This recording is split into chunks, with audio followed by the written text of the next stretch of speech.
It is Friday, May 31st, 2019. It is 8 p.m. Pacific Standard Time, and so you know what time it is. It's time for a little bit of coin metal. And it was a lot of fun today, getting my ass kicked at Jiu-Jitsu Friday. Most of it was very, very active. We didn't do a whole lot of technique today, although we did cover a really neat guillotine escape and kind of a transition into it. I couldn't get it straight whether it was supposed to be a choke or an arm lock, because it seemed like the pressure applied by the head could go either way. I seem to be most effective at just clamping it down into a choke. But like I said, I could see an opportunity there for kind of putting additional pressure on the arm and maybe popping it up from underneath. Anyway, as far as that goes, I really enjoyed the technique that we covered today, and I actually told my teammate to do the progression before we got to it, and it wasn't like an intentional thing, but I was telling him, dude, just step through with your foot. Yeah. And follow it through and just take me down. And so that was like the next progression that we went to from there is a full takedown, and then it was kind of a weird grip around like almost like a seatbelt, I guess. I couldn't actually get a gable grip, which was what he was talking, or the instructor was calling for a gable grip on there. But my teammate was quite large. And so getting my arms wrapped all the way around his neck and under his shoulder is kind of difficult. Not a knee hack on him, but it was just a big guy. Anyway, other than that, I had a lot of fun today. And usually I'm really pressuring my opponent to lose. I want to submit them. But today I took it a little more casually, but it was funny because I was training with this one guy who's fantastic, and I almost don't like training with him, not because like I'm afraid he's gonna hurt me or anything like that. I know the guy can hurt me. It's what bugs me about training with him is that he is so much better than me that no matter what I'm doing, he could be like, no, that's not gonna do it. No, that's not gonna do it. No, not enough pressure. No. And he's so fast and like keen and skilled that it's like I'll be going for something and he'll like have to let me actually get it. Because I know he's thinking about it for like, he's got like some mini eternity going on between his ears. It's like, I could kind of, I could shift to my right a little bit and then he'll go over that way, or I could lift my leg and he could go over this way. I know it. I can like see it in his eyes that like I said, he's got this infinite period of time going on where he can just line it up and is like, okay, 5 minutes from now I want to get him in an arm bar. So first from here, and it's like it bugs me to be rolling with somebody that's like that advanced. And he is so nonchalant about it. He doesn't care if you accidentally catch him or something. He is so chill about it that it's like I aspire to that. I aspire to be that good, and that's why I was all right with training with him. It's just like I said, it's just disconcerting. Knowing that there's somebody out there that is that much better than you and can just stomp you at any time. The only reason you're awake right now is because he's being merciful and calm about it. But that if you'd really hurt him or something like that, maybe tried to hyperextend a knee or an elbow unnecessarily, or went for it a little bit too fast or something like that, I know it's just like a little fucking switch, man, in that he just like beat down on you. And he's a big guy too. He's not just skilled. He's built like a quarterback. And yeah, I every time I get an opportunity to train with somebody of that caliber, it's humiliating to some extent for me. But what makes it easier is the fact that he is so chill. He's like, yeah, I went through this period too. A couple years ago, I was doing the same stupid shit you're doing right now. And so, it's kind of a reassurance that there is a state of mind and a state of being beyond where I am right now, and so, but at the same time, it's so fucking disconcerting while it's happening. I mean, it's like you're swimming in fucking, like, shark-infested quicksand, it's like, if the sand doesn't kill you, the shark is. If one of the two. Anyway, let's go ahead and get into some music. I don't have too much as far as my glorification of my teammate as far as our jiu-jitsu went today. Like I said, we concentrated a bit on that guillotine escape, and other than that, we did a shit ton of warm-ups, and that's pretty good. I mean, I like it because it's increasing my conditioning a little bit, but I'm feeling the need again to really push myself, at least out of my comfort zone, and so, like, when I was training with the next guy that I was training with, he's a bit bigger, and he was the guy that I had also done that technique with at one point. So when I was up against him, it was a little bit different in that I didn't feel as threatened, for one thing. I did feel like he was taking it easy, and that's fine. But at the same time, I just didn't feel that impending doom over my shoulder.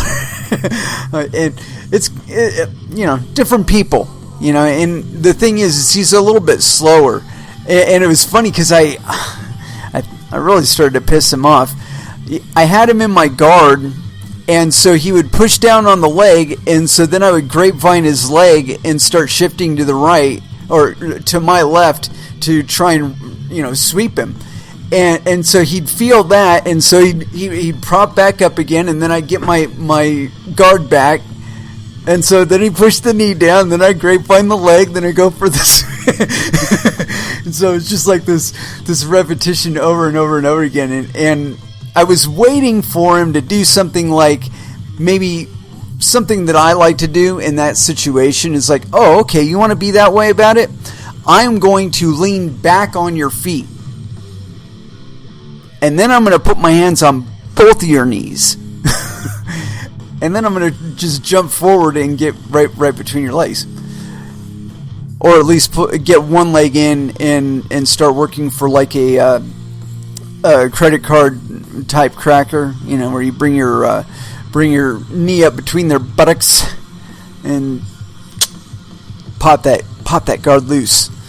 But anyway, I was managing him very well as far as disengaging my legs and engaging my arms at the same time. And that's always been an issue for me, is like figuring out where I'm secure enough with the arms that I can disengage the legs and start going for sweeps and shit like that. And I think he might have eventually passed my guard, but it took a lot of work on his part to get there. No, I take that back. He got halfway there, and then I managed to get him back into full guard. Anyway, like I said, let's get into some music. And, it's a tradition, so we're just going to have to do it. A little bit of Body Count, Ski Mask Way, here on Coin Metal. First Dance. And that was God Send Death by Slayer. Yeah, I kind of cut it short a little bit there. I really like this Slipknot song that's coming on, but maybe a little later, right? Anyway, leave it to the Twitter feed. I found something that I wanted to talk about, and it wasn't all like regulatory and all that shit, but then I saw this thing on my Twitter feed, and it seemed like something I wanted to get into, because, I'm just like that. Anyway, this is on ccn.com. Check this out. This is by Wes Messamore. It was authored 5/31/2019. No indication of time or time zone. Shame on you, Wes. We need specificity in the digital age, man. Anyway, so here it is. Google faces likely antitrust probe by the U.S. Department of Justice. What the fuck is that all about? Google, parent company Alphabet, is on the hot seat with the U.S. Department of Justice. The Wall Street Journal reported Friday that the DOJ is preparing an antitrust investigation into the internet search giant. It's not the first time Google has been investigated for violating U.S. federal antitrust statutes. It is, however, the first time the DOJ has opened such an inquiry. Trying to make an adjustment here. There it is. All right. So yeah, they've been called to court before by the DOJ. Google and the EU antitrust laws. In 2016, the EU slapped Google down with a severe $5.1 billion antitrust penalty for requiring Android device makers to issue devices with Google Search and Google Chrome as a licensing condition to include Google's App Store, Google Play. In 2017, Google financial statements disclosed a $2.7 billion antitrust fine. It was the result of a 2010 EC investigation into the way Google ranked its own shopping platform against search results for shopping queries. In March of 2019, the European Commission hit Google with another antitrust penalty, this time for licensing Google display ads to third-party websites under certain conditions. The EC found them, quote, anti-competitive. On this side of the pond, Google hasn't had nearly so much trouble. Perhaps that's because of the comparatively more laissez-faire approach of the U.S. federal government. The worst Alphabet has had to face at home was a U.S. FTC inquiry that was settled in 2013 with no fines. But the DOJ antitrust probe into Google web search coincides with increasing calls from politicians to break up major Silicon Valley tech companies. Senator Elizabeth Warren, who's probably never written a line of code in her life, maybe 1/100 or 1,024th of a line, has proposed breaking Google up into multiple companies. That's such a stupid idea. On Thursday, Facebook shareholders actually voted on a proposal to break up Facebook because the company, quote, may be too large and complex to be managed effectively. I would agree with that. Shareholders defeated the measure. Of course they did. They're greedy. High-tech antitrust probes are a boondoggle. Elizabeth Warren models her antitrust approach to Google after the antitrust case against Microsoft in the late 1990s. The government investigated Microsoft for bundling its internet browser with its operating system and settled with no fines. Microsoft did not stop giving its customers a browser. The PC operating system legend simply agreed to share the source code for its browser with competitors. Warren weaved a very false narrative in a March op-ed by claiming the DOJ action against Microsoft paved the way for companies like Google and Facebook to emerge. That's not true at all. But that's not what they did. They emerged because the software has leveled the playing field so that anyone with the ability and a good idea can create something like Google in their garage. Therefore, antitrust investigations into tech companies are an absolute joke. Furthermore, the Internet Explorer today holds less than 10% of the browser market. Not because of meddling by the USFG, but because Google Chrome is a better browser. And you can download it using Internet Explorer. Some trust Microsoft is. Moreover, Google doesn't dominate its market either. It entices its users and advertisers with an amazing game-changing product, the best of its kind. Doesn't the DOJ have real criminals to go after? Actually, they do, and that's a really salient point. But they're not bothering to go after them because that would mean busting people like Elizabeth Warren. For things like fraud. She did commit fraud. You know that, don't you? Right. Anyway, let's see if there's any... Oh, there's no comments. Summon a fish. I think this whole thing is a boondoggle in that, Google is a private company, and you don't have to use Google. If you choose to use Google, you can use Google. If you choose to use YouTube, you can use YouTube. And there are trade-offs. They're pretty dominant in the market, so obviously they have the most eyes looking at them. And so this is an enticement. It's like, hey man, if I want the most people to look at it as possible, I'll put it on Google. Because there's a lot of people on Google, right? But of course, Google looks back at you and says, okay, you are going to be a product for us. You are going to produce statistics and all kinds of information for us that we can share stock as shareholders and say, hey, look, this is the value that we're creating, and so please invest in us so that we can expand our services. I've said this before. I watched a little bit of that the Facebook trial and all that, or whatever the fuck that was, and I was just very disappointed that these politicians they seem to understand so very little about social media, and all they see it as is a threat because people can talk to one another on it. Oh my God, they can pass information freely to one another. Fuck, let's block that shit. What? It doesn't matter if they're in the United States or not. They could be somewhere else too. Oh my God, the world's on fire. Get a fire extinguisher. Stop that shit now. Give me a break, man.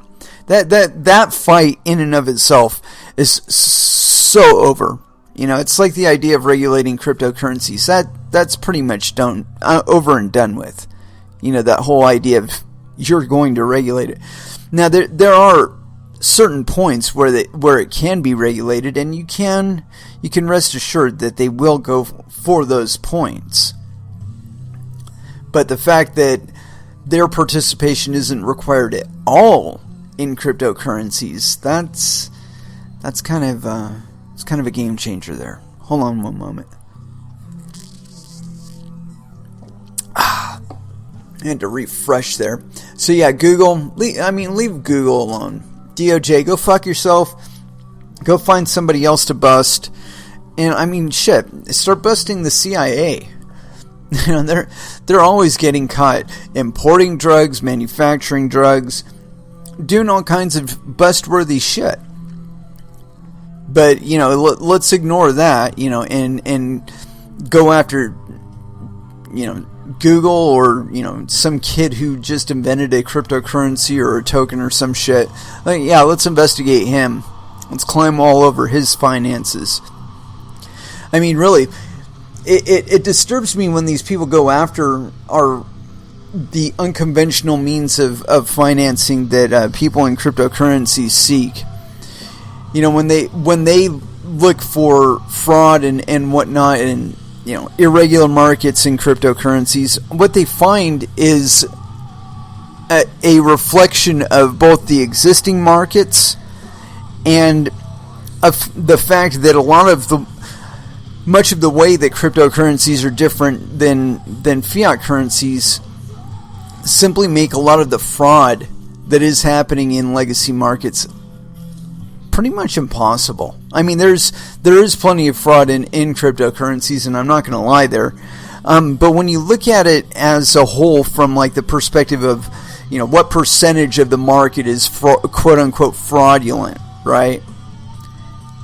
When you look at cryptocurrencies versus the legacy market, and of course you've had a few more centuries to monkey shit around on the fiat currency side, but when you look at them as a percentage, of fraudulent activity, of absolute criminal activity, in cryptocurrencies it's a teeny tiny fraction, and most of it isn't even financial. Most of it is teeny tiny, like money laundering or some bullshit like that.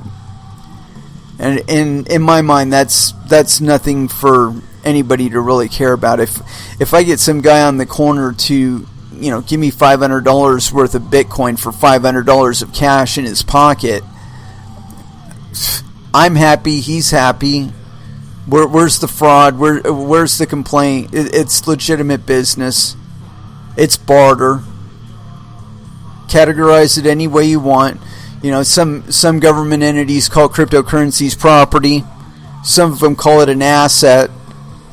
So if I'm trading a commodity or an asset for a soft currency, that's a legitimate exchange. Whether or not there's any kind of taxation due, well, I leave that to the parties involved in the transaction. And if you're not involved in the transaction, you can just go fuck yourself. You don't really need anything out of it. Anyway, so like I said, I wanted to get more above the gloom and doom of the old regulatory mire, because we've spent quite a bit of time in that over the last couple weeks. And mostly, I like to point out the hypocrisy and the ridiculousness of the idea of trying to regulate cryptocurrencies in the way that we do fiat currencies. The fact of the matter is there's such a difference in the trust that's involved in either cryptocurrencies or fiat currencies. I mean, when you compare the two, there's way more trust and way more abuse of trust going on the fiat currency side. We'll just say that. In cryptocurrencies, we don't really ask you to trust us. We just do the transaction. You can see the transaction happening. You can see the transaction in the mempool. It might stay there for a little bit, but eventually it's going to clear, and everybody's going to be happy. But anyway, there's still people that are looking into trying to make that whole process faster and more efficient, and I got to praise them for doing that. But how they actually intend to achieve that, I'm not entirely certain. And so, I got this paper here called Bandwidth Efficient Transaction Relay in Bitcoin. And it's a white paper I managed to scrounge up out of my Twitter feed. And so yeah, let's get into it. And this is by Glenn Nemenko, Gregory Maxwell, Peter Wheel, Sasha Fordorova. My apologies, sir. And Ivan Beshashtinik. Interesting. Abstract. And this is authored May 25th, 2019, I guess, or this is like an updated version of it or something. Anyway, continuing. Abstract. Bitcoin is a top-ranked cryptocurrency and has experienced huge growth and survived numerous attacks. The protocols making up Bitcoin must therefore accommodate the growth of the network and ensure security. Security of the Bitcoin network depends on connectivity between nodes. Higher connectivity yields better security. In this paper, we make two observations. Number one, current connectivity in the Bitcoin network is too low for optimal security. Number two, at the same time, increasing connectivity will substantially increase the bandwidth used by the transaction dissemination protocol, making it prohibitively expensive to operate a Bitcoin node. Half of the total bandwidth needed to operate a Bitcoin node is currently used just to announce transactions. Unlike block relay, transaction dissemination has received little attention in prior work. We propose a new transaction dissemination protocol, ERLE, that not only reduces bandwidth consumption by 40%, assuming current connectivity, but also keeps bandwidth use almost constant as the connectivity increases. In contrast, the existing protocol increases the bandwidth consumption linearly with the number of connections. By allowing more connections at a small cost, ERLE improves the security of the Bitcoin network. And, as we demonstrate, ERLE also hardens the network against attacks that may attempt to learn the origin node of a transaction. ERLE is currently being investigated by the Bitcoin community for further use with the Bitcoin protocol. Number 1. Introduction. Bitcoin is a peer-to-peer electronic cash system. Recent estimates indicate that there are over 60,000 nodes in the Bitcoin network as of March 2019. To keep up with the growth in the number of nodes and the usage of the network, the system must be continually optimized while retaining the security guarantees that its users have come to expect. Security of the Bitcoin network depends on adequate network connectivity. Bitcoin literature has repeatedly recommended increasing the number of connections between nodes to make the network more robust. As we explain in Section 3, certain attacks have become less successful if the network is highly connected. Unfortunately, increasing the connectivity of the Bitcoin network linearly increases the bandwidth consumption of Transaction Relay, the protocol that currently takes up half of the total bandwidth required to operate a Bitcoin node. Today, Transaction Relay alone consumes as much as 18 gigabytes per node per month. If the connectivity were increased from the currently used 8 outbound connections to 24, the per node bandwidth used for relaying transactions would exceed 50 gigabytes per month. This would make it prohibitively expensive for some users to operate a Bitcoin node. Despite this inefficiency, Transaction Relay has not received much attention in scientific literature, in contrast to block relay. This overarching reason why the Bitcoin Transaction Relay protocol is inefficient is that it relies on flooding. A Bitcoin transaction corresponds to a transfer of funds between several accounts. Figure 1 overviews the life cycle of a transaction in the Bitcoin network. To be accepted by the network of nodes, a transaction must be first disseminated or relayed throughout the network. Then it must be validated and included into a block with other valid transactions. Finally, the block containing the transaction must be relayed to all the other nodes. Every Bitcoin transaction must reach almost all nodes in the network, and prior work has demonstrated that full coverage of the network is important for security. Today, Bitcoin disseminates transactions by ensuring that every message received by a node is transmitted to all of its neighbors.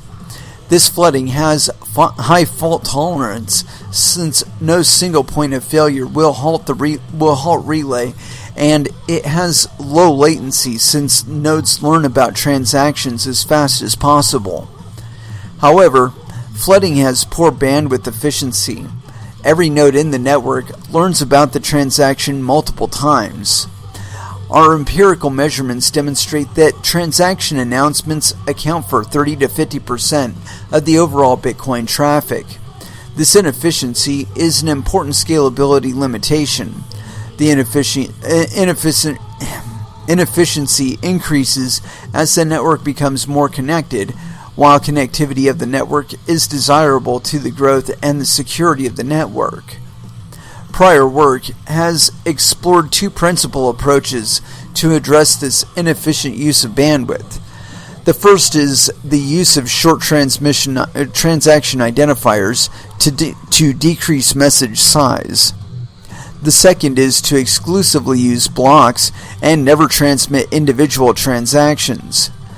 Both approaches are inadequate. Short identifiers only reduce the constant factor and do not scale with the connectivity of the network, while using only blocks creates spikes in block relay and transaction validation. We discuss these approaches further in Section 11. The continuation of this paper is Relay, a new protocol that we designed to optimize Bitcoin's transaction relay while maintaining the existing security guarantees. The main idea behind our protocol is to reduce the amount of information propagated via flooding and instead use an efficient set reconciliation method for most of the transaction dissemination. In addition, we designed the Relay protocol to withstand DOS, timing, and other attacks. We implemented Relay in a simulator and as part of the mainline Bitcoin node software and evaluated Relay at scale. Our results show that Relay makes announcement-related bandwidth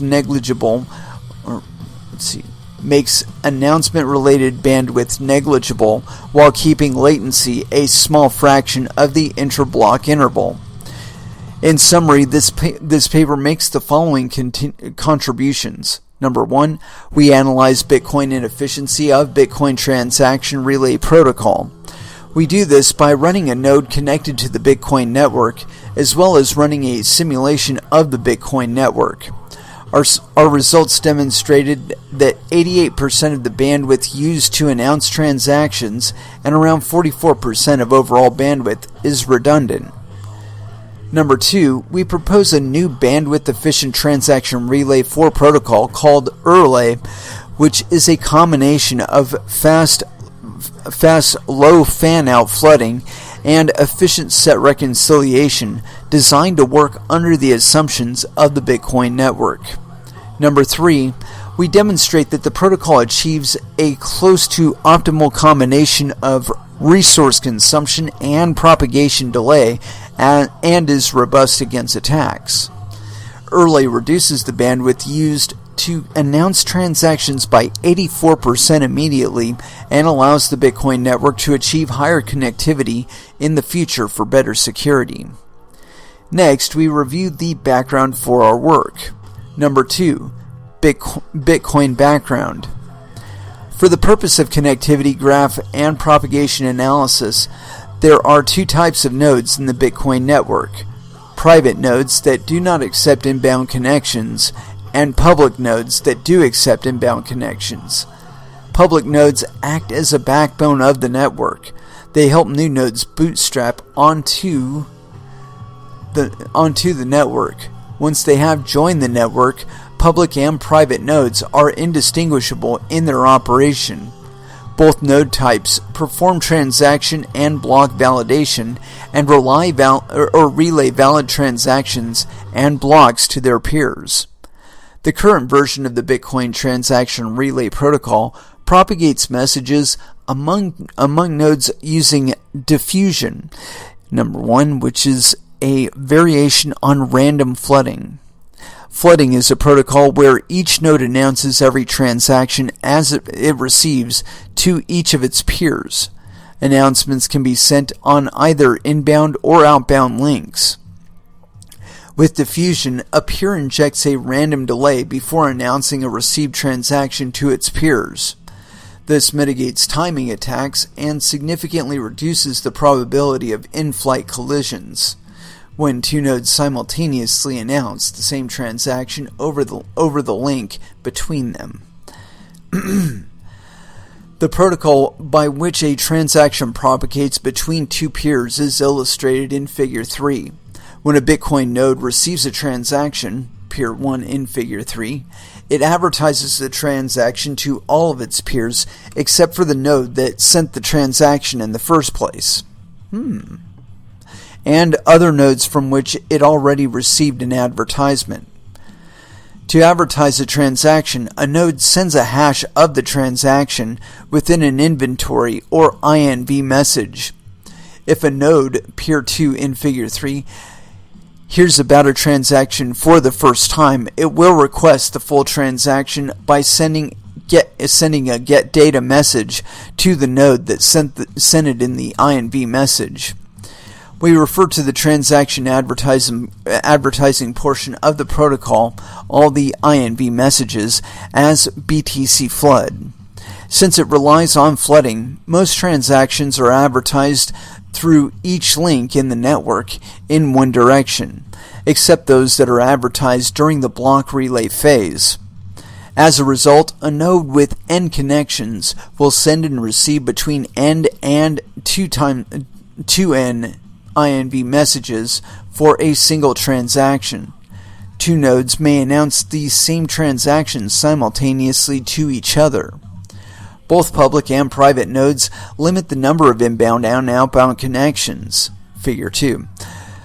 By default, a private node has no inbound connections and up to 8 outbound connections, while a public node can have 8 outbound connections as well as up to 125 inbound connections. But the inbound connections limit can be configured up to around 1,000. Thus, as the number of private nodes in the Bitcoin network grows, the bandwidth and computational requirements to run a public node quickly increase. This is because private nodes connect to multiple public nodes to ensure that they are connected to the network through more than one single peer, or than a single peer. As a result, Bitcoin designers have focused on number 1, making the running of a public node more accessible in terms of required bandwidth, computational power, and hardware resources, and number 2, making public nodes more efficient so that they can accept more connections from private nodes. Our work targets both objectives. Number 3, the problem with flooding transactions. Flooding is inefficient. BTC Flood sends many redundant transaction announcements. To see why, let us first consider how many announcements would be sent if the protocol were efficient. Since optimally each node would receive each announcement exactly once, the number of times each announcement is sent should be equal to the number of nodes. Next, let us consider how many times an announcement is sent with BTC Flood. By definition, each node relays an announcement on each of the links, except one where the announcement originally arrived. In other words, each link seeks each announcement once. If no two nodes ever send the same announcement to each other simultaneously, and more than once if they do. Therefore, in BTC Flood, every announcement is sent at least as many times as the number of links. If n is the number of nodes in the Bitcoin network, the number of links is 8 times n, or 8n, because each node must make 8 outbound connections. Therefore, the number of redundant announcements is at least 8n minus n equals 7n. Each announcement takes 32 bytes out of 300 total bytes needed to relay a single transaction to one node. These 300 bytes include the announcement, the response, and the full transaction body. Therefore, if at least 7 out of 8 announcements are redundant, corresponding to 224 bytes, at least 43% of all announcement traffic is wasteful. We validated this analysis experimentally. We configured a public Bitcoin node with 8 outbound connections and ran it for 1 week. During this time, our node also received 4 inbound connections. We measured the bandwidth dedicated to transaction announcements and other transaction dissemination traffic. A received announcement was considered redundant if it corresponded to an already known transaction. A sent announcement was considered redundant if it was not followed by a transaction request. According to our measurements, taken at multiple nodes at different locations, 10% of the traffic corresponding to received announcements and 95% of the traffic corresponding to sent announcements was redundant. Overall, 55% of all traffic used by the node was redundant. Higher connectivity requires more bandwidth. Given that the amount of redundant traffic is proportional to the number of links, increasing the connectivity of the network, the number of outbound links per node linearly increases bandwidth consumption in BTC Flood.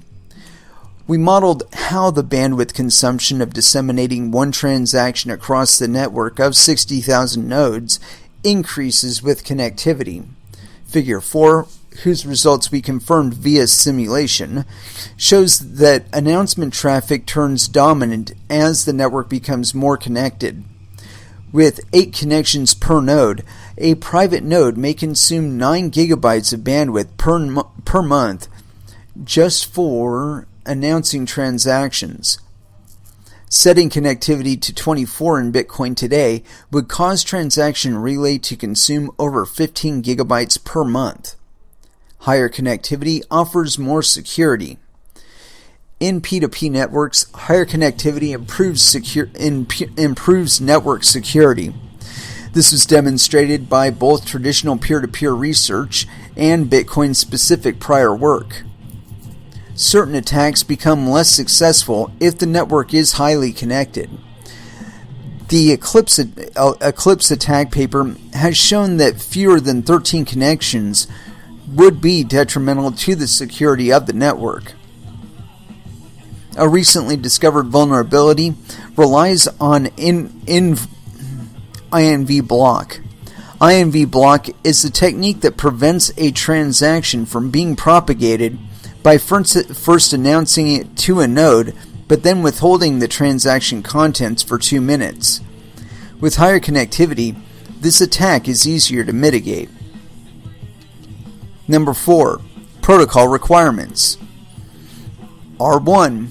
Scale with the number of connections.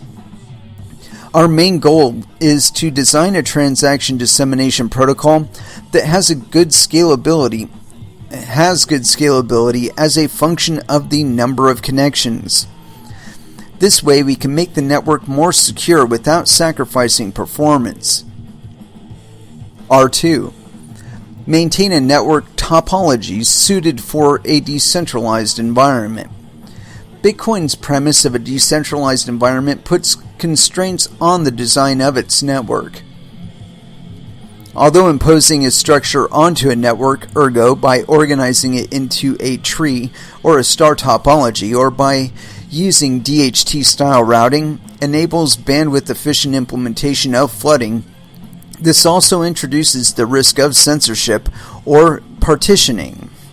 The topology of the network must therefore remain unstructured, and routing decisions must be made independently by every node based on their local state. R3. Maintain a reasonable latency. Transaction propagation delays should remain in the ballpark of those experienced with the existing protocol. Low latency is essential to user experience and enables better efficiency in block relay. R4. Be robust to attacks under the existing threat model. Our protocol must remain robust under the same threat model as assumed by the existing protocol. Similarly to Bitcoin, we assume that an attacker has control over a limited non-majority number of nodes on the network and has limited ability to make other nodes connect to it, and is otherwise unrestricted in intercepting and generating traffic for peers that it is connected to. Let's see here. Relay design. The transaction relay protocol must not be any more susceptible to denial of service attacks and client de-anonymization, and must not leak any more information about the network topology than the existing protocol. Relay design. Traditionally, peer-to-peer networks addressed inefficiency by flooding by imposing a structured overlay onto an ad hoc topology. We refrained from a structured network organization for security reasons discussed in Section 4. Instead, our design relies on two common system building techniques, delay and batching. Instead of announcing every transaction on each link, a node using our protocol advertises it to a subset of peers. This is called low fan-out flooding. To make sure that all transactions reach the entire network, nodes periodically engage in an interactive protocol and discover announcements that were missed and request missing transactions. This is called set reconciliation. Our protocol, Relay, is comprised of a low fan-out flooding and a set reconciliation. Why am I having so much trouble with that word? Reconciliation. Low fan-out flooding. The rationale behind low fan-out flooding is to expedite expediently relay a transaction to be within a small number of hops from each node in the network. If each transaction ends up close to every node, then reconciliation can finish dissemination using a small number of rounds. Therefore, a key decision in low fanout flooding is to which peers to relay. Set reconciliation. Set reconciliation was proposed as an alternative to synchronization in distributed systems. Using set reconciliation, a node in a peer-to-peer network periodically compares its local state to the state of its peers and sends requests only the necessary information, the state difference. Set reconciliation may be viewed as an efficient version of batching, accumulating multiple state updates and sending them as a single message. The key challenge in practical reconciliation is for the peers to efficiently compute their missing transaction state and to limit the exchange transactions to just those that the other peer is missing. Figure 6 shows how early attempts to find the sweet spot in terms of bandwidth and latency by combining flooding, which wastes bandwidth but disseminates transactions quickly, and reconciliation, which takes longer but does not waste bandwidth. Low fan-out flooding, 5.1. Flooding is expensive, so we want to use it sparingly and in strategic locations. For that reason, only well-connected public nodes flood transactions to other public nodes via outbound connections. Since every private node is directly connected to several public nodes, this policy ensures that a transaction is quickly propagated to be within one hop from the majority of the nodes in the network. As a result, only 1 or 2 reconciliation rounds are needed for full reachability, R3. According to this, the protocol we propose may be viewed as a 2-tier optimistic replication. To meet our scalability goal, R1, we limit the flooding done by public nodes to 8 outbound connections, even if the total number of these connections is higher. This way, increasing connectivity does not increase transaction dissemination costs proportionally. The decision to relay through outbound connections, but not the inbound ones, was made to defend against timing attacks. In a timing attack, an attacker connects to a victim and listens to all transactions that a victim might send on that link, the inbound connection for the victim. If an attacker learns about a transaction from multiple nodes, including the victim, the timing of the transaction arrival can be used to guess whether a transaction originated at the victim. If it did, then it will most likely arrive from the victim earlier than from other nodes. BTC Flood introduces a diffusion delay to prevent timing attacks. In Erlay, since we do not forward individual transactions to inbound links, this delay is not necessary. So this decision favors both R3 and R4. Transactions in the Bitcoin network may originate at both public and private nodes. In the protocol we propose, nodes do not relay their transactions via flooding, so the network learns about the transactions as they have originated via reconciliation. Private nodes add their own transactions to the batch of other transactions that they forward to their peers during reconciliation. This is used to hide when transactions are originated as private nodes, or at private nodes.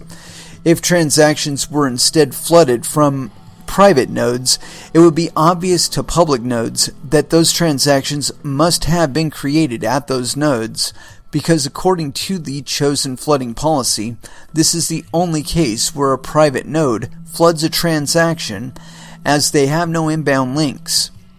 Since a private node forwards its own transactions as part of a batch, as opposed to individually, a malicious public node is unlikely to discover the origin of a transaction, R4. Set reconciliation. In Erlay, peers perform set reconciliation by computing a local set sketch as defined by the pin sketch algorithm. A set sketch is a type of set checksum with two important properties. Number one, sketches have a predetermined capacity, and when the number of elements in the set does not exceed the capacity, it is always possible to recover the entire set from the sketch by decoding the sketch. A sketch of B-bit elements with capacity C can be stored in BC bits. Number 2. A sketch of the symmetric difference between the two sets, i.e. all elements that occur in one but not both input sets, can be obtained by XORing the bit representation of sketches of those sets. These properties make sketches appropriate for a bandwidth-efficient set reconciliation protocol. More specifically, if two parties, Alice and Bob, each have a set of elements, they suspect that these sets largely but not entirely overlap, they can use the following protocol to have both parties learn all the elements of the two sets. Number 1, Alice and Bob both locally compute sketches of their sets. Number 2, Alice sends her sketch to Bob. Number 3, Bob combines the two sketches and obtains a sketch of the symmetric difference. Number 4, Bob tries to recover the elements from the symmetric difference sketch. Number 5, Bob sends to Alice the elements that she is missing. This procedure will always succeed when the number of difference elements that Alice has but Bob does not have, plus elements that Bob has but Alice does not have, does not exceed the capacity of the sketch that Alice sent. Otherwise, the procedure is very likely to fail. A key property of this process is that it works regardless of the actual set sizes. Only the size of the set differences matters. Decoding the sketch is computationally expensive and is quadratic in the size of the difference. Because of this, accurately estimating the size of the difference, section 5.2.1, and reconciling before the set difference becomes too large, section 5.2.2, are important goals for the protocol. Let's see here, get down. 5.2.1, reconciliation round. Figure 7 summarizes the reconciliation protocol. To execute a round of reconciliation, every node maintains a reconciliation set for each one of its peers. A reconciliation set consists of short IDs of transactions that a node would have sent to a corresponding peer in regular BTC flood but has not because Erlay limits flooding. We will refer to Alice's reconciliation set for Bob as A and Bob's set for Alice as B. Alice and Bob will compute the sketches for these reconciliation sets as described in the previous section. Important parameters of the protocol are D, the true size of the set difference, and that was capital D, lowercase d, an estimate of D, of uppercase D, and Q, a parameter used to compute the lowercase d or the set or the true size of the set difference, or an that's the estimate of the true size of the set difference. We provide the derivation of these values below. First, we describe the reconciliation round, and that's probably a bunch of math that I'm not going to read out. Oh no, it's not. Okay. Number 1, according to a chosen reconciliation schedule, section 5.2.2, Alice sends to Bob the size of A and lowercase q, or uppercase A and lowercase q. Number 2, Bob computes lowercase d, an estimate of uppercase D between his uppercase B and Alice's A, see below. Yeah, it's a bunch of math, basically. I like that they're actually writing it out, and that's cool. But then it's got this whole thing at the bottom. Let's look at the summary here. Now, I'll just read it out because I'm silly like that. Number 3, Bob computes a sketch of uppercase B with capacity for uppercase D transactions and sends it to Alice, along with the size of uppercase B. Number 4, Alice receives Bob's sketch of uppercase B, computes a sketch of uppercase A, and XORs the two sketches. Now Alice has a sketch of the difference between uppercase A and uppercase B. Number 5, if the difference size was estimated correctly, Alice is able to decode the sketch computed in the previous step, request the transactions that she is missing from Bob, and then advertise to Bob the transactions that he is missing.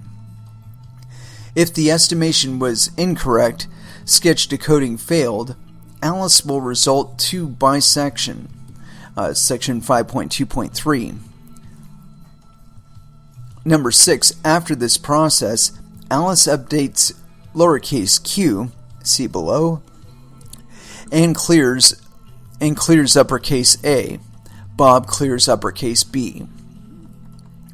Accurate estimation of uppercase D is crucial for success of reconciliation. Prior work estimated uppercase D using techniques like min-wise hashing or random projections. These techniques are complex, and we were concerned that they would end up using more bandwidth than they save. Therefore, we resulted to a minimalistic approach where we estimate the size of the set differences based on just the current sizes of sets and the difference observed in the previous reconciliation round. D equals A times B times S times A minus uppercase A minus uppercase B plus Q times min times uppercase A uppercase B plus C, where Q is a floating point coefficient derived below that characterizes previous reconciliation, and C is a parameter for handling special cases. Indeed, the difference between the two sets cannot be smaller than the difference in their sizes. To avoid costly underestimations, we add the size of the number set normalized by Q and a constant C equals 1, which prevents the estimating D equals 0 or lowercase d equals 0 when A equals B and Q times min A equals 0. The coefficient Q characterizes earlier reconciliation, so before the very first reconciliation round, it is set to 0. At the end of a reconciliation round, we simply update lowercase q based on the true uppercase D that we discovered during the round by substituting uppercase D for lowercase d in the above equation, dropping C, and then solving for Q. And then it gives us a nice little mathematical equation. This updated lowercase q will be used in the next reconciliation round. We compute lowercase q in this way because we assume that every node in the network will have a consistent optimal lowercase q. Reconciliation is a fertile ground for denial of service attacks because decoding a sketch is computationally expensive. To prevent these attacks in our protocol, the node that is interested in reconciliation and the one that has to decode the sketch initiates reconciliation. Alice in our example. Bob cannot coerce Alice to perform excessive sketch decoding. 5.2.2 Reconciliation schedule. Every node initiates reconciliation with one outbound peer every t seconds. Choosing the right value for t is important for performance and bandwidth consumption. If t is too low, reconciliation will run too often and will use more bandwidth than it saves. If t is too high, reconciliation sets will be too large, and decoding set differences will be expensive. The computation is quadratic in the number of differences. A large uppercase T also increases the latency of transaction propagation. And what is T again on here? Uppercase T. Oh, number of seconds. Right value for number T. Outbound, let's see. Every node initiates reconciliation with one outbound peer every T seconds. Okay, so T equals number of seconds. Let's see, if the number of seconds for T is too high, also increases the latency of transaction propagation. A node that reconciles one peer every T seconds, since every node has C outbound connections, every link in the network would, on average, run reconciliation every T times C seconds. This means that the average reconciliation set prior to reconciliation would contain T times C times T, uppercase TX rate transactions, where TX rate is the global transaction rate. This also means that during the interval between reconciliations, every node would receive T times 10 TX rate or square root rate transactions. We use a value of 1 second for every T in Erlay.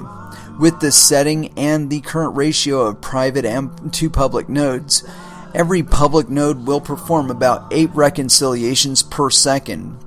Given the current maximum Bitcoin network transaction rate, TX rate, of 7 transactions per second, the average difference set size for this protocol is 7 elements. We evaluate our choice of parameters in Section 8. 5.2.3 Bisection for set difference estimation failure. Actually, you know what? We're going to pause right there because this is a pretty long, drawn-out thing, and I want to take just a minor break. We're on page 6 of 14, so we managed to skim quite a ways through this so far. But like I said, I want to take a minor music break here, or get in a music break, and then we'll go on from there. And so, as far as where we're going to go with music, I got a little Slipknot playing in the background here, and so it's putting me in the mood for it. And where's a good one? Here we go. Duality, here on Coin Metal.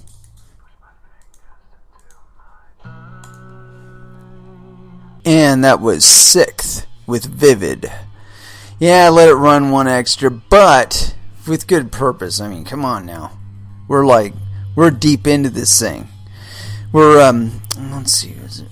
I'm trying to find the title of this thing because we're on page 6, section 5.2.3. I'm going to scan real quick to the top so we can read off the bandwidth efficient transaction relay in Bitcoin. And currently we're reading the white paper of it.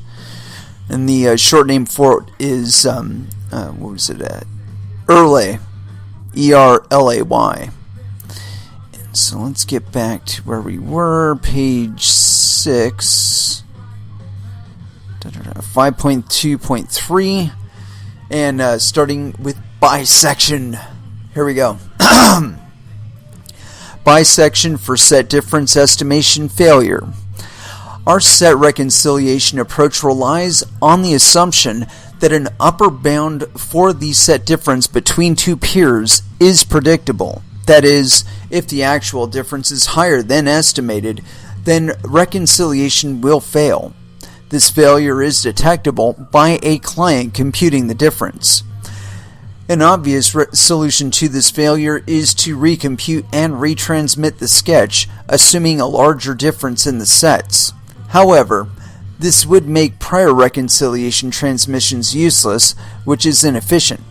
No, it would be either confirming or denying the validity of the set. Anyway, continuing. Instead, Erlay uses reconciliation bisection, which reuses previously transmitted information. bisection is based on the assumption that elements are uniformly distributed in reconciliation sets. This may be achieved by hashing. If a node is unable to reconstruct the set difference from a product of two sketches, the node then makes an additional reconciliation request, similar to the initial one, but this request is applied to only a fraction of possible messages. Ergo, two transactions in the range of 0 times 0 by 0 or 0 by 8 or through 0 by 8. Because of the linearity of sketches, a sketch of a subset of transactions would allow the node to compute a sketch for that remainder, which saves bandwidth. However, this approach would allow recovery of at least 2 times d differences, where d is the estimated set difference in the initial step. And let's see here. They got a nice little graph. Figure 9, the decode time of our library mini sketch is compared to CPI sync for varying set different sizes. My apologies, sir. Even though bisections are not limited to one and may be applied consequentially without losing efficiency, in our implementations after the reconciliation setup failure, we allow only one bisection with a new overall estimate 2D. See Figure 8. The bisection process is illustrated in protocol reconcile-bisect in Figure 7. In which one did we cover? That was Figure 8. Number 6. Implementation details. In this section, we describe low-level design decisions required to implement ERLE and increase bandwidth efficiency, R2, and make it robust to collision-based DOS attacks, R4. Library implementation. We created MiniSketch, a C++ library with 3305 LOC, which is an optimized implementation of the pin sketch algorithm. We benchmarked the library to verify that the set reconciliation would not create high computational workload on Bitcoin nodes. Figure 9 shows the decoding performance on an Intel Core i7 7820HQ CPU of our library MiniSketch as compared to CPI sync for varying different sizes. Damn it, I keep wanting to say that as differences of 100 elements or fewer. As we will show later, Figure 13, this performance is sufficiently fast for the differences we observe in practice, in simulation, and in deployment. We use this library to build a reference implementation of ERLE as part of the Bitcoin Core software, which we evaluate in Section 9, short identifiers and salting. The size of the transaction ID in the Bitcoin protocol is 32 bytes. To use PinSketch, we have to use shorter 64-bit identifiers. Using fewer bits reduces the bandwidth usage by 75%, R2, but also creates the probability of collisions.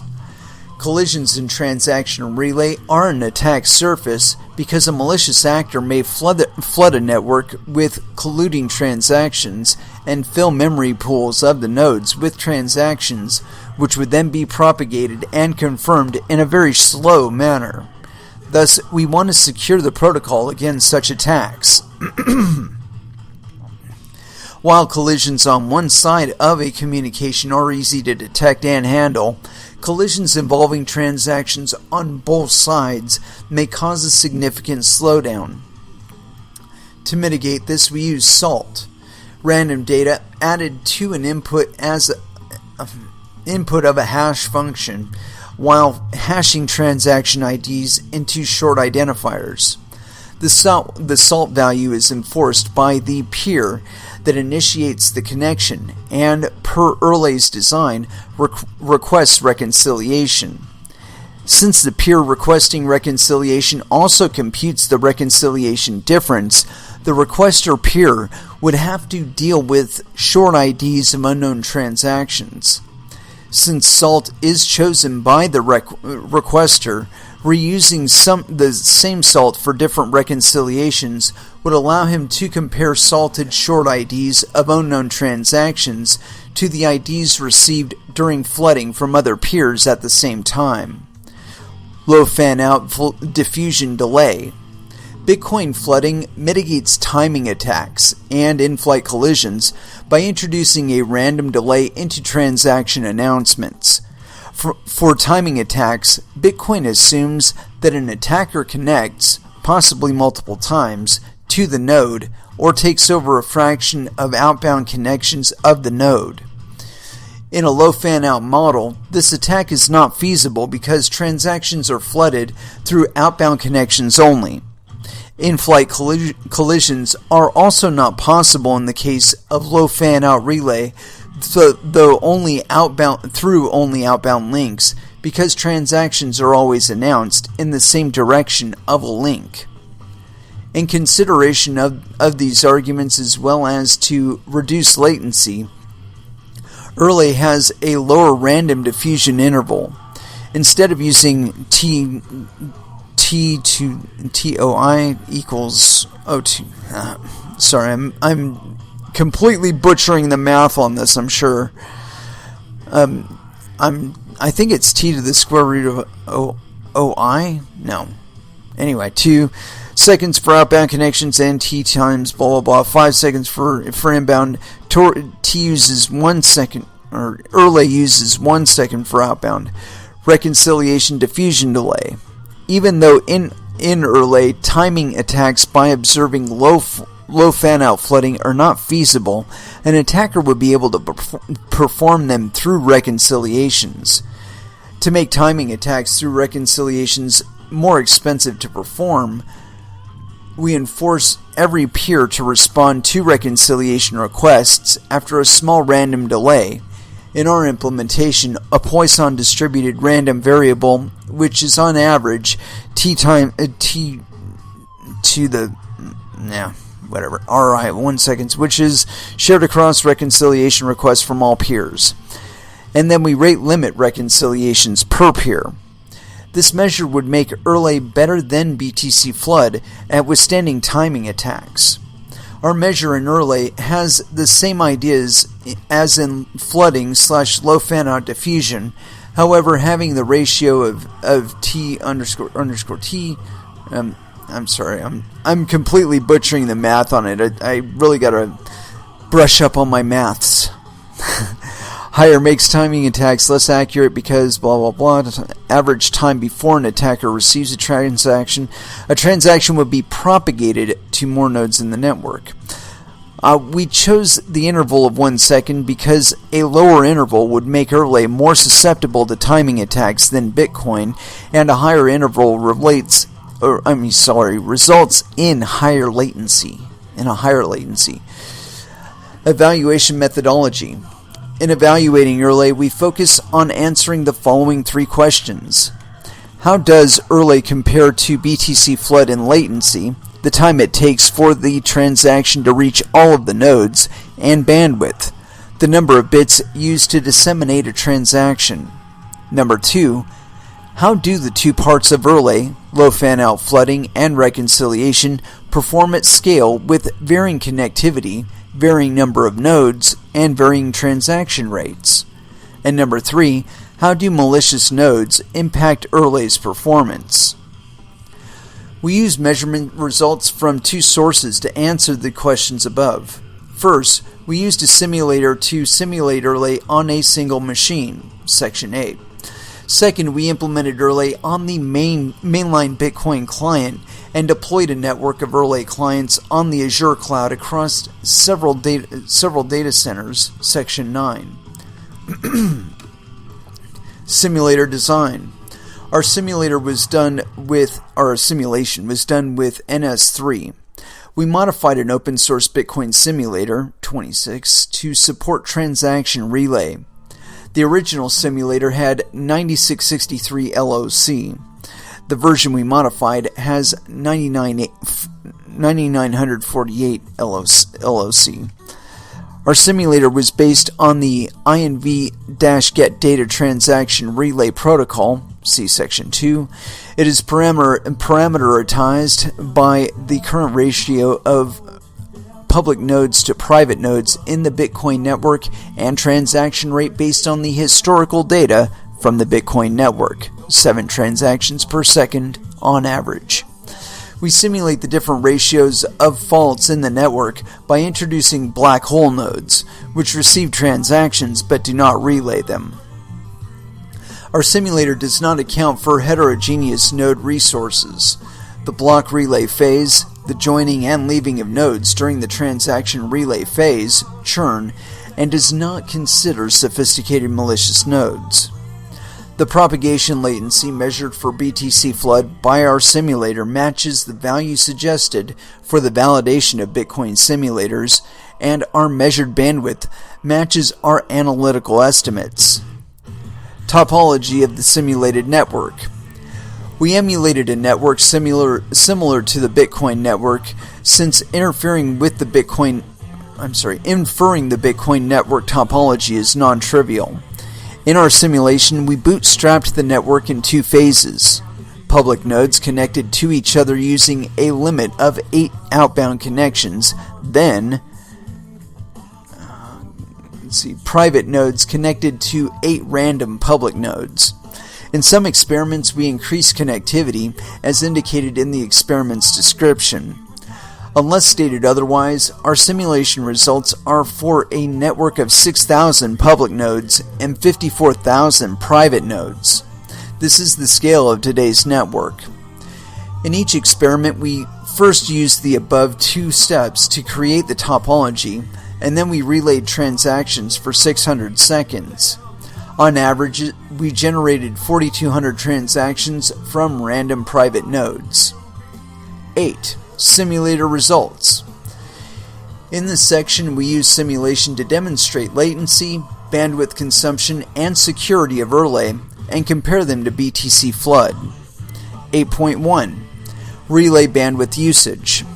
To verify that relay scales better than BTC flood as the connectivity increases, we vary the number of outbound connections per node and measured the bandwidth used for announcing transactions.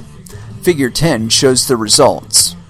With BTC flood, relay bandwidth increases linearly with the connectivity because BTC flood announces transactions on every link in the network. With relay, however, bandwidth consumption grows significantly slower. Relay seamlessly embraces higher connectivity, which allows for better security. Transaction announcements in overall bandwidth. To demonstrate Relay's announcement optimization impacts overall bandwidth, we measured the bandwidth consumed by a simulated network to relay transactions with BTC flood and with Relay. Figure 11 plots the results for simulations in which every node establishes 8 connections. Relay's announcement bandwidth is just 12.8% of the relay bandwidth, while for BTC flood the announcement bandwidth was 47.6%. Breaking down Relay's bandwidth usage. To further understand Relay's bandwidth usage, we broke it down by the different parts of the protocol: low fan-out flooding, reconciliation, and post-reconciliation announcements. And see here. And for figure 1, the description says average bandwidth cost of fully relaying transactions during 1 month for a Bitcoin node with outbound connectivity of 8. And then the breakdown of bandwidth usage in Relay: low fan-out flooding was 54% of bandwidth, reconciliation was 32%, bisection 0.7%, fallback 4.3%, and post-reconcile in INVS or INVS 9%, total 100%. Table 1 lists the results. The table shows that about a third of the bandwidth is used by reconciliation, while low fan-out flooding accounts for a majority of the bandwidth. The post-reconciliation ends account for a small fraction of Erle's bandwidth. Set reconciliation effectiveness. To understand the effectiveness of Erle's set reconciliation, we measured how often reconciliation or the following bisection protocol fail. Figure 12 reports the results aggregated from one of our simulation runs with 60,000 nodes. The end-to-end probability of reaching fallback is below 1%. Since bisection does not introduce additional bandwidth overhead, while fallback does, the overall reconciliation overhead is low. Since every reconciliation round requires a set difference estimation, we measured the distribution of the estimated difference sizes. Figure 13 demonstrates that set difference depends on transaction rate. This is expected. For same reconciliation intervals, a higher transaction rate would result in both reconciling parties receiving more transactions and would lead to a larger set difference. This dependency between set difference and transaction rate allows accurate set difference estimation. Figure 12 illustrates that Erle's estimate is correct 96% of the time. For the cases where Erle overestimates and the initial reconciliation fails, the resulting bandwidth overhead constitutes 9% of overall bandwidth.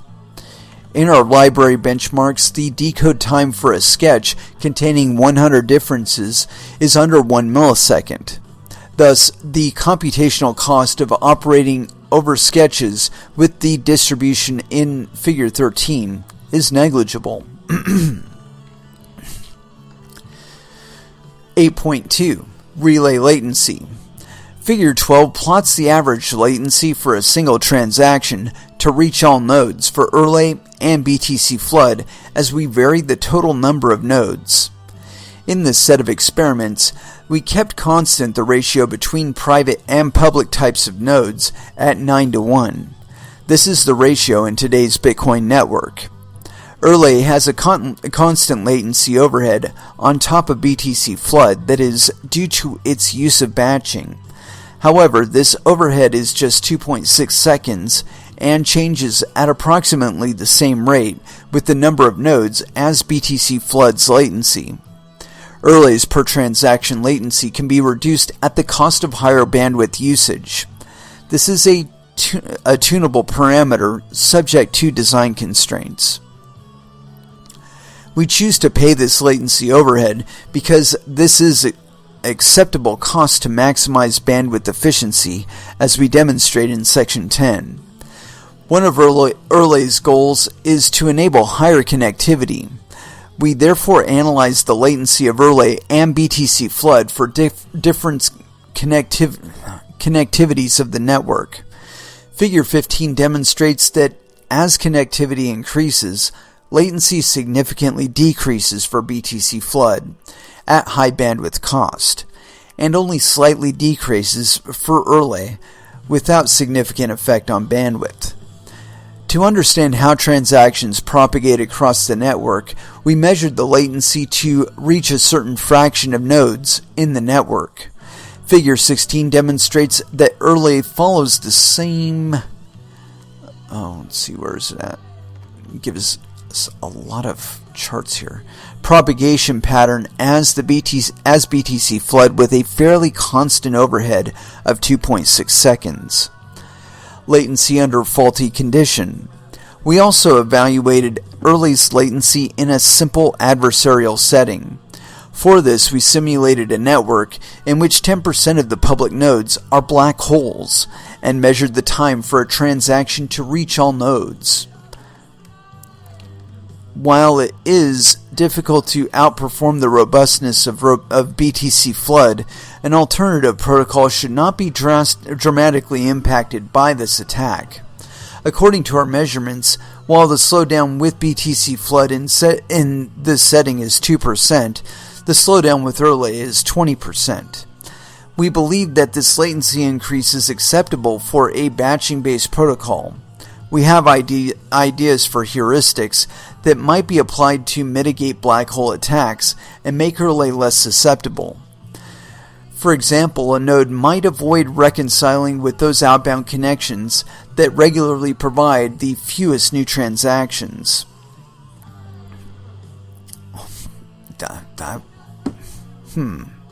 That seems like some sort of censorship there.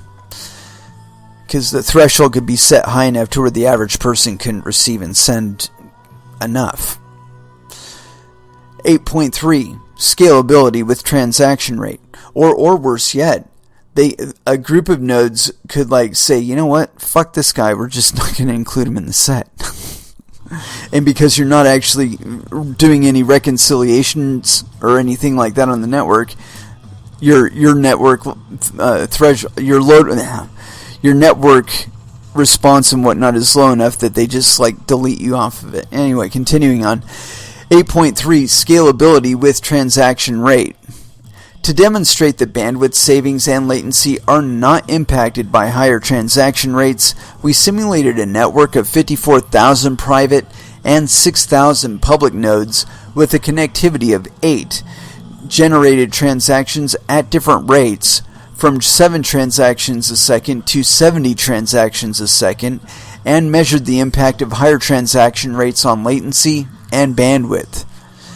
Figure 17 shows that the relative bandwidth savings of relay was not impacted by the transaction rate. Figure 18 shows that relay's latency remains constant for different transaction rates. Yeah, it's because you're just modifying the distribution model.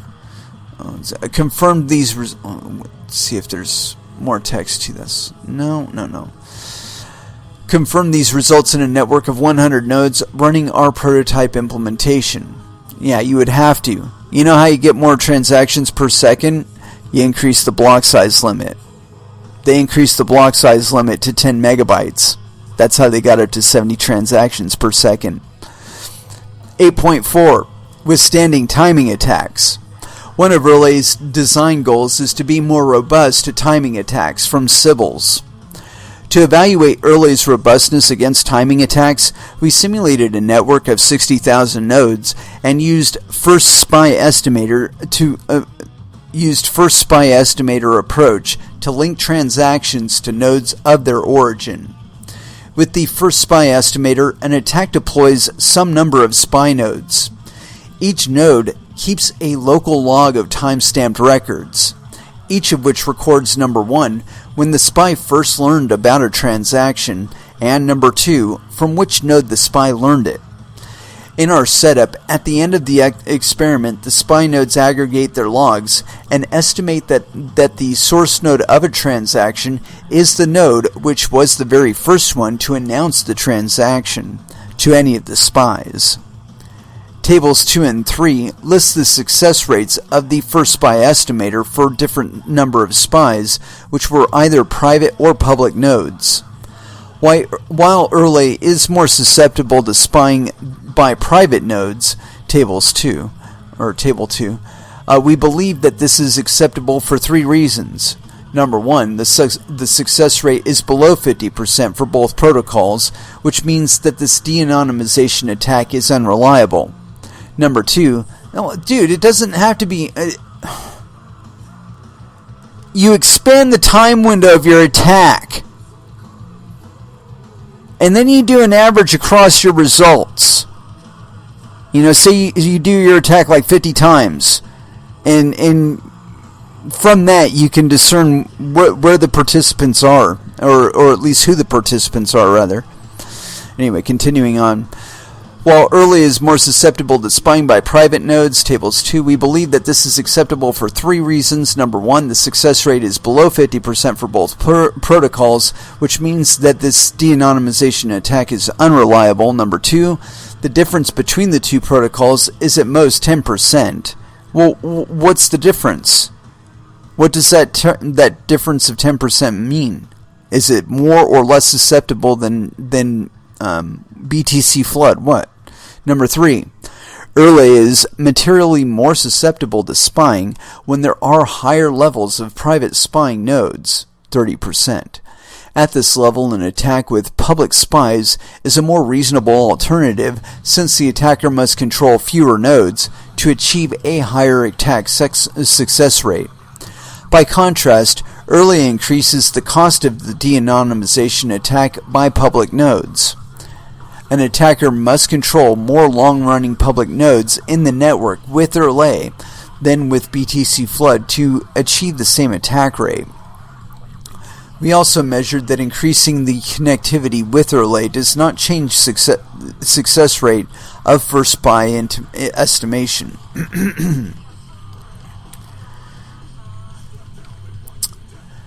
8.5 Reconciliation and flooding trade-offs. Erlay's design combines flooding with reconciliation to achieve a balance between the two extremes. The current flooding-only protocol in Bitcoin BTC Flood and a reconciliation-only protocol. This intuition is captured in the latency bandwidth trade-off diagram in Figure 6. However, does Erlay actually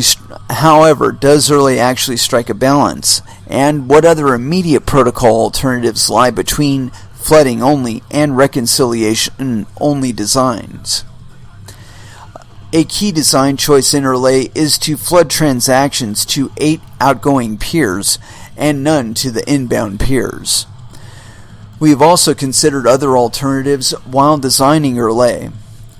Although a full exposition of the design space is beyond the scope of this paper, we present a limited comparison of the latency bandwidth trade-off for several other protocol variants that use a different choice of flooding inbound/outbound peers. Specifically, we use our simulator to collect data about versions of the Erlay protocol that use X inbound peers and Y outbound peers for flooding, while using reconciliation on all links, including X and Y for different values of X and Y. We ran several experiments, with each experiment being a protocol configuration that select a specific X inbound and Y outbound values. In these experiments, we simulated a network of 24,000 private and 6,000 public nodes and relayed a total of 1,000 transactions. We collected transaction latency and bandwidth usage for each experiment, and Figure 19 plots the results.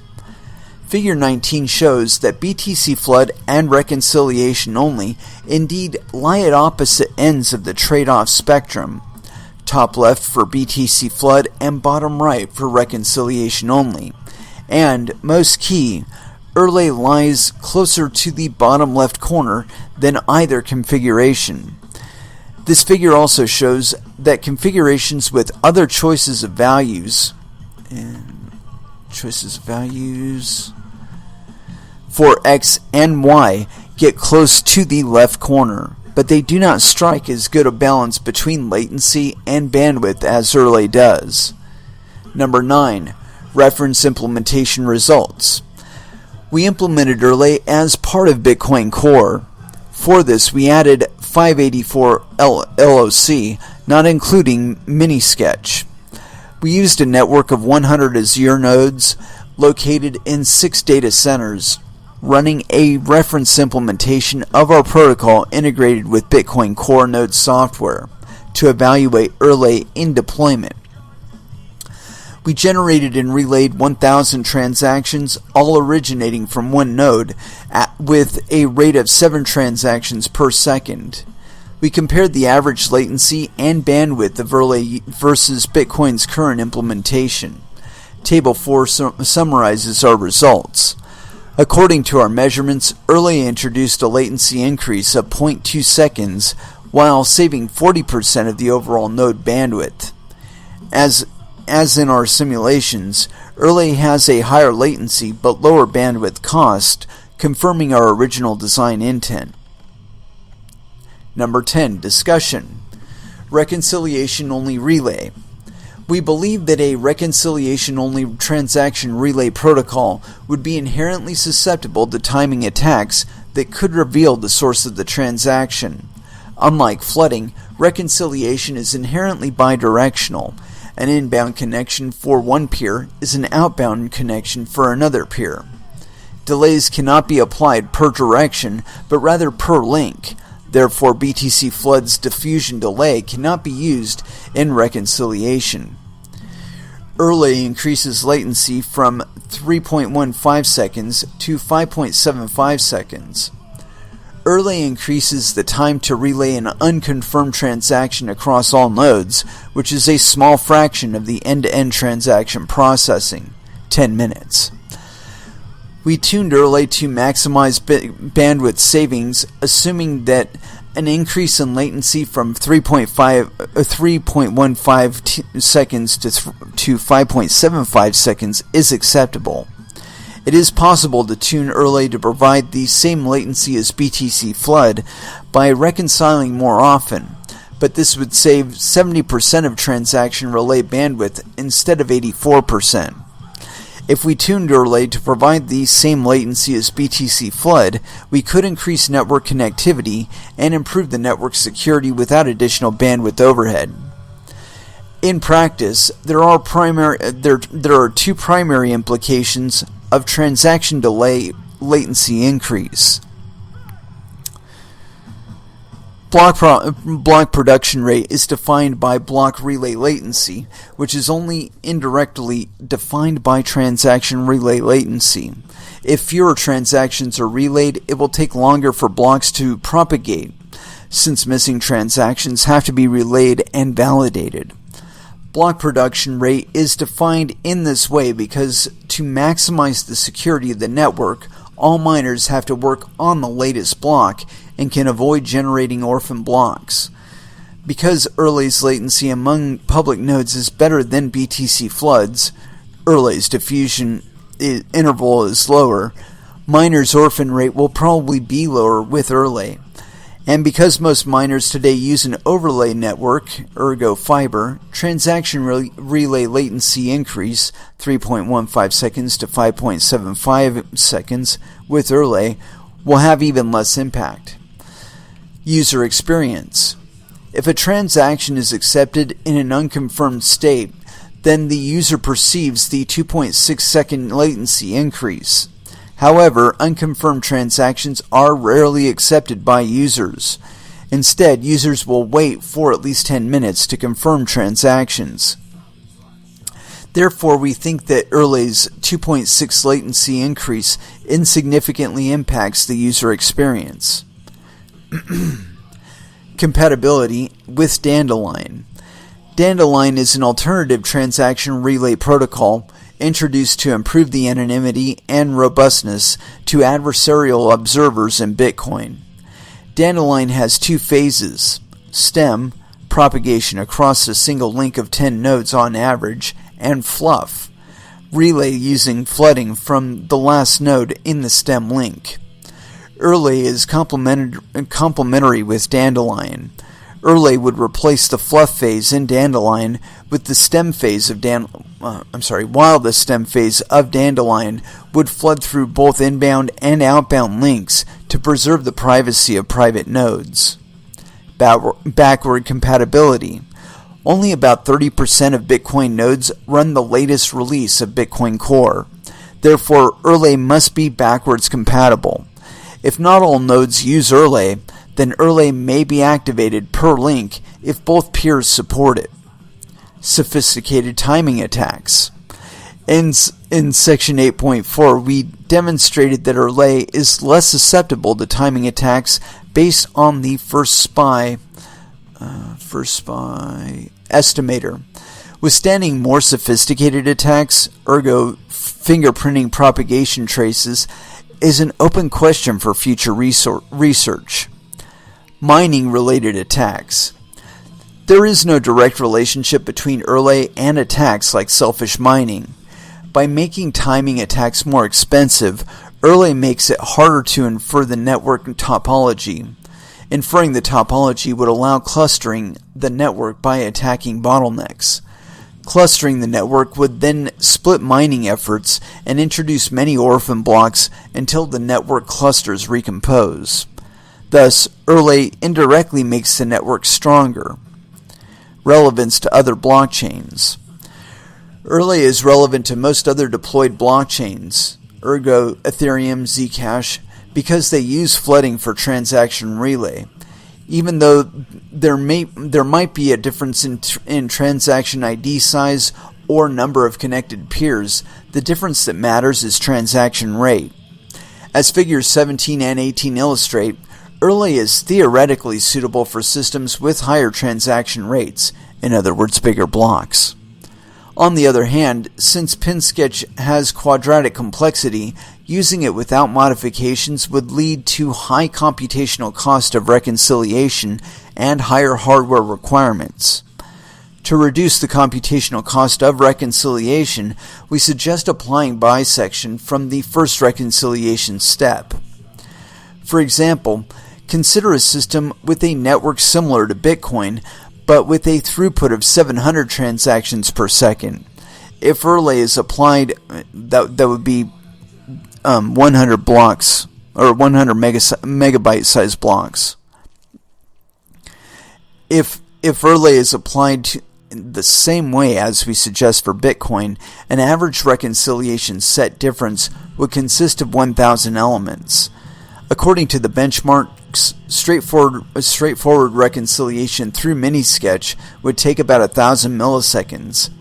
At the same time, with bisection recursively applied 3 times, 8 chunks consisting of 125 elements would have to be reconciled, and thus would take only 20 milliseconds.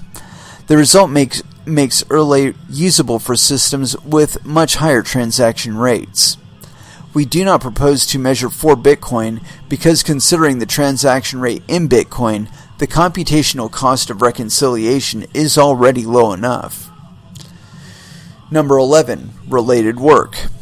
Prior studies of Bitcoin's transaction relay focused on information leakage and other vulnerabilities and did not consider bandwidth optimization. We believe that our work is the first to introduce a bandwidth-efficient, low-latency, and robust transaction relay alternative for Bitcoin. Erlay is designed as a minimal change to Bitcoin, 584 LOC, in contrast with other proposals, and optimize Bitcoin more deeply. Short transaction identifiers. One solution to BTC Flood's inefficiency is to use short transaction identifiers. There are 2 issues with this solution. First, this only reduces bandwidth costs by a constant factor. In our simulation, we found that short identifiers would reduce redundant traffic from 43% to 10%. But with higher connectivity, redundancy climbs back up faster than it does with Erlay. The second issue with short IDs is that they would make the system vulnerable to collision-related attacks, requiring a new per-node or per-link secure salting strategy. Blocks-only setting. Bitcoin 0.12 or Bitcoin Core 0.12 introduced a blocks-only setting in which a node does not send or receive individual transactions. Instead, the node only handles complete blocks. As a result, blocks-only has no INV message overhead. In the blocks-only case, nodes will have to relay and receive many transactions at once. This will increase the maximum node bandwidth requirements and cause spikes in block content relay and transaction validation. Reconciliation alternatives. Prior work has also devised multi-party set reconciliation. This approach, however, has additional complexity and additional trust requirements between peers. We believe that the benefits of such an approach are not substantial enough to justify these limitations. In addition, reconciliation-based techniques usually provide bandwidth efficiency under the assumptions where most of the state being reconciled is shared. Network attacks on Bitcoin and connectivity. The security of the Bitcoin network has been under substantial scrutiny with many published network-related attacks. These attacks attempt to make the network weaker, ergo increase the probability of double spending or denials of service, or violate user privacy. Many of these attacks rely on non-mining nodes and assume limited connectivity for victim nodes. Our work allows Bitcoin nodes to have higher connectivity, which we believe will make the network more secure. Prior peer-to-peer research. Structured peer-to-peer networks are usually based on distributed hash tables, in which every peer is responsible for specific content. In these networks, research has explored the use of topology information to make efficient routing decisions. This design, however, makes these protocols leak information about the structure of the network and makes them less robust to Byzantine faults, though limited solutions to Byzantine faults in this setting have been explored. The trade-off between latency and bandwidth efficiency is well known in peer-to-peer research. Kumar et al. Identified and formalized the trade-off between latency and bandwidth, and Jiang et al. Proposed a solution to achieve an optimal combination of these properties. However, the solution was not designed for adversarial settings. Prior work also proposed feedback-based approaches to flooding. However, we believe that to work efficiently, have a horizon higher than 1, this work would have unacceptable information leakage. 12. Conclusions. Bitcoin is one of the most widely used peer-to-peer applications. Today, Bitcoin relies on flooding to relay transactions in a network of about 60,000 nodes. Flooding provides low latency and is robust to adversarial behavior, but it is also bandwidth inefficient and creates a significant amount of redundant traffic. We proposed early an alternative protocol that combines limited flooding with intermittent reconciliation.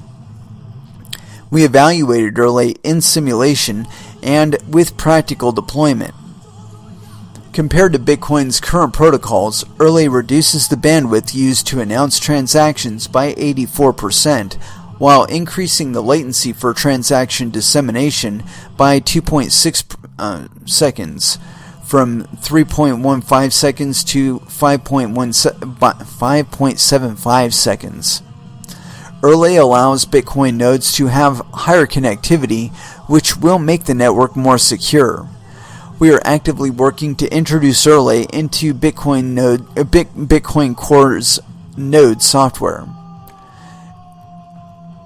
And so, acknowledgements. Gleb Nuamenko was partially supported by Blockstream. This research was also funded by an NSERC discovery grant to Ivan Bishkatnik and was supported in part by a gift from Microsoft Azure. Okay, so some issues I have with it. This to me seems like an attempt to make up for the fact that Bitcoin currently has the 1 megabyte block size limit. The problem that I have with it is that one of the problems that this megabyte block size limit creates is that it disincentivizes mining. See, if the miners were processing all of the transactions that occur within a 10-minute period and still had some additional block space left over, okay, that would incentivize people to mine, basically. I mean, because, like, imagine it this way. If there were potentially 16 times as many transactions per block as there currently are, wouldn't that incentivize you to mine? That's 16 times the transaction fees. That means that the pool that you're involved in hits the block, gets the block reward. You're going to get potentially 16 times as much as you currently do in transaction fees to split up amongst the miners that are participating in that pool. I mean, when you think about it that way, so if you increase the incentive by 16 times, say we'll get 20-30% more network than we currently do. That there'll be 20 to 30% more miners than there are currently. That would add, say 10 to 12,000 additional nodes. And this is, just regular estimation here. What do you think that additional seventh of the network would do as far as increasing the connectivity and the security, and probably shortening hops, because the places that are mining aren't currently mining, so they would be potentially filling in big gaps in the network and cutting down network latency. So yeah, this is basically saying to themselves, okay, there's more people dropping off of the Bitcoin network. We're going to have to find some way to increase the density of the network by increasing the number of connections that each peer is establishing. And I think ultimately it will fail, because we're not talking about a non-adversarial environment. They are operating in a simulated network, and currently what is involved on the open network probably isn't all that incentivized to attack. That they're not moving around millions and billions of dollars on their transactions, so the reward for attacking it isn't there. However, if we were to be talking about live mining, where the block reward is in question, the 12.5 Bitcoin and the transaction fees associated with the transactions therein, now we're talking some real money, and that's worth attacking.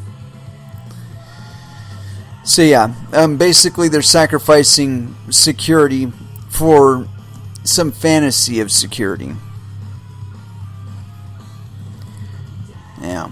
Anyway, let's go ahead and throw back down into some music. I covered a little bit of what I considered a potential for increasing the desire to attack it. So I had a point there and I was going to go with it, but I lost it as soon as I fucking brought up Winamp. But yeah, anyway, let's get back into music. Maybe I'll come up with the point sometime between now and the end of the episode. And we haven't played any Prong, and it's not acceptable. So here it is, Divide and Conquer by Prong, here on Coin Metal. And that was Dope with I Survive. And it is with that I'd like to close out this episode. Thank you very, very much for listening. I certainly do appreciate the support. We will be back again on Monday at 8 p.m. Pacific Standard Time. And so until then, I want y'all to trade safe. Do your homework. And watch out for your own bunghole, because nobody else is going to do it for you. And as far as our last dance is concerned, I started playing this song and it seems appropriate enough, so we're just going to go with it. Overkill, Last Man Standing. Thank you again for listening, and you'll have an excellent evening, or excellent weekend rather. Good night.